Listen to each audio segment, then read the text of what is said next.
Welcome back to the channel, Growing Homeacres on YouTube. Just wanted to give a little 5 or 10 minute update on Fire while Maria works her a little bit. You can see what she looks like now. The change in her from April is astonishing. She's a sassy girl, so she's constantly looking for something to eat, of course. There you go, engage. Perfect. Yeah, and there she goes. If she wants to smell the ground or anything, just drive her. She needs to be looking at you, listening to you.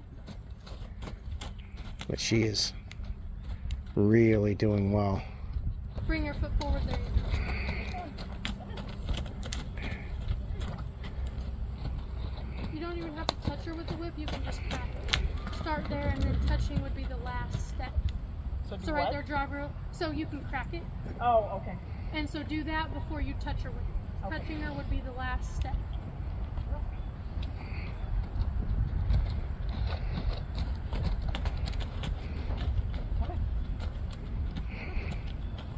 And this is the first time we've been able to do something like this. We don't have the room for this at our place. The problem is I get busy doing this. So it's good training for her and for Maria.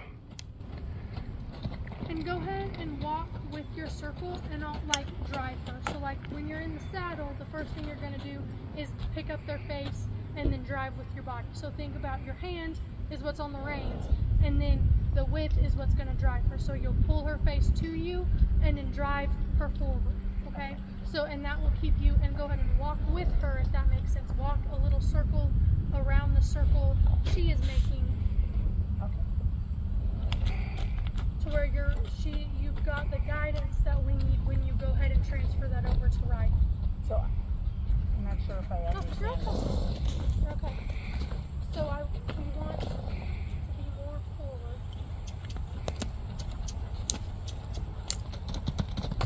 Go ahead and come stay with me. Stay behind me. Okay. Stay behind Emma, honey. Yeah, just stay right with me. And you go around. So Sam is going to drive her with the whip and hold her face with my hand. So she tries to pull away. You're trying to And that's just where, so when I grab her face, it's more of I'm wanting her shoulders to come back to me. Because if I'm in the saddle and I pull on their face, chances are I'm needing their shoulders to go somewhere. So I stay a little more forward, like I'm up at her shoulder. I don't want to be in the way of their body or their back end. You want to stay out of the way of the kick zone. And then I can walk with her, add a little pressure. And I don't have to do all that much with my whip. My body is putting a lot of pressure on her. Whoa. Okay, we're going to stop. We're going to notice it.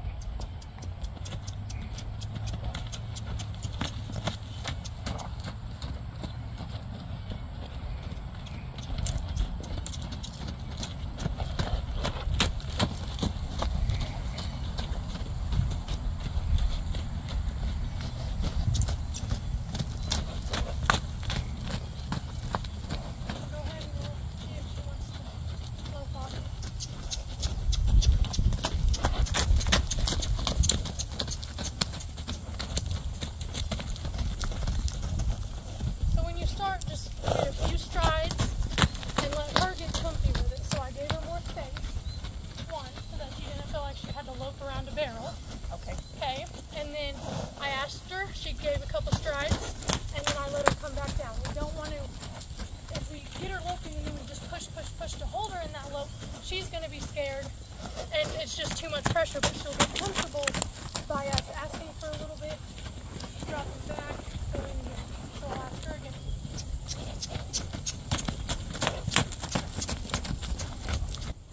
We would have been scared to do this with her even a month ago because she had been so abused and she was so skinny. But look at her go now.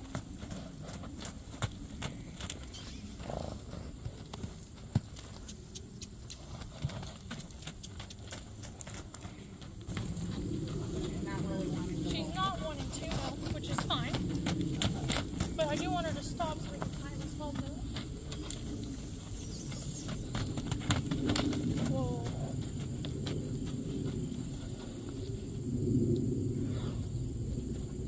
pull it off of her. It was here. I brought her softer one too. I don't know. But the softer one really stretches out, I feel like. I just don't want to lose her. Yeah. This is Fire. This is what we're doing with her now. We'll see what she does. They're going to adjust her halter and make sure she's good, and just kind of let her run a little bit in here today. This is the first time she's been able to get in and do anything. So we don't want to work her too much today. But this is what we're doing to try and get Fire to start Doing what? working. And Maria might be able to ride her in October or November. So we'll see how she does after today, just being able to run like this. So I'll come back on if anything else exciting happens.